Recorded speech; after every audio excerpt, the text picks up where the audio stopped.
মার্কিন পররাষ্ট্রমন্ত্রী থাকাকালীন সময়ে হিলারি ক্লিন্টনের সঙ্গে ব্যক্তিগত কারণে দেখা করা ব্যক্তিদের মধ্যে অর্ধেকই ক্লিন্টন ফাউন্ডেশনে অনুদান দিয়েছেন বলে জানা গেছে। অ্যাসোসিয়েটেড প্রেস এপি জানিয়েছে, এই তালিকায় রয়েছেন বাংলাদেশের নোবেল বিজয়ী ডক্টর মোহাম্মদ ইউনুসও।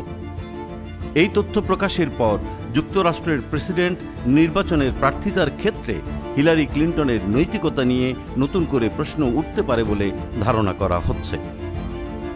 এপির প্রতিবেদনে বলা হয়েছে, পররাষ্ট্রমন্ত্রী থাকাকালীন সময়ে হিলারি ক্লিন্টনের সঙ্গে 3 বার সাক্ষাৎ করেন এবং একাধিকবার ফোনে কথা বলেন ডক্টর ইউনুস। সে সময় বাংলাদেশের সরকার তাকে গ্রামীণ ব্যাংকের দায়িত্ব থেকে পদত্যাগের জন্য চাপ দিচ্ছিল।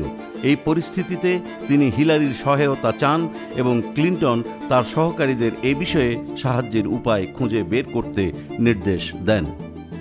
এপির তথ্য অনুযায়ী ডক্টর ইউনুস চেয়ারম্যান হিসেবে যুক্ত থাকা গ্রামীণ আমেরিকা ক্লিন্টন ফাউন্ডেশনে $1 লাখ থেকে $2.5 লাখ অনুদান দিয়েছে। এছাড়া গ্রামীণ রিসার্চ নামের আরেকটি প্রতিষ্ঠান থেকেও $25,000 থেকে $50,000 অনুদান দেওয়া হয়েছে। তবে ব্যাংকের মুখপাত্র বেকি অ্যাশ জানিয়েছেন, এই অর্থ ক্লিন্টন গ্লোবাল ইনিশিয়েটিভ সম্মেলনে অংশগ্রহণের ফি হিসেবেই দেওয়া হয়েছে। স্টেট ডিপার্টমেন্টের নথি অনুযায়ী হিলারি ক্লিন্টনের সঙ্গে ব্যক্তিগত কারণে দেখা করা বা ফোনে আলাপ করা 154 জনের মধ্যে 85 জনই ক্লিন্টন ফাউন্ডেশনে অনুদান দিয়েছেন। এসব অনুদানের মোট পরিমাণ $156 মিলিয়ন। যদিও মার্কিন আইন অনুযায়ী এতে কোনো বেআইনি কর্মকাণ্ডের প্রমাণ পাওয়া যায়নি, তবে এপির প্রতিবেদনে ইঙ্গিত দেওয়া হয়েছে যে এসব অনুদানের বিনিময়ে হিলারির সঙ্গে সাক্ষাৎ পাওয়া গিয়েছিল।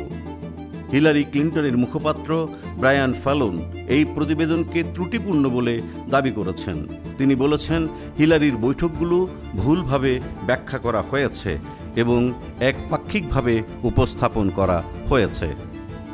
অন্যদিকে হিলারির প্রধান প্রতিদ্বন্দ্বী ডোনাল্ড ট্রাম্প এই ঘটনাকে দুর্নীতির প্রমাণ হিসেবে তুলে ধরে বলেছিলেন, এখন বোঝা কঠিন যে কোথায় ক্লিন্টন ফাউন্ডেশনের শেষ এবং পররাষ্ট্র মন্ত্রণালয়ের শুরু। 2000 সালে প্রতিষ্ঠিত হওয়ার পর থেকে ক্লিন্টন ফাউন্ডেশন 6000 দাতার কাছ থেকে $2000 কোটি অনুদান পেয়েছে। হিলারি ক্লিন্টন প্রেসিডেন্ট নির্বাচিত হলে ফাউন্ডেশনের অনুদান ব্যবস্থায় পরিবর্তন আনার ঘোষণা দিয়েছেন।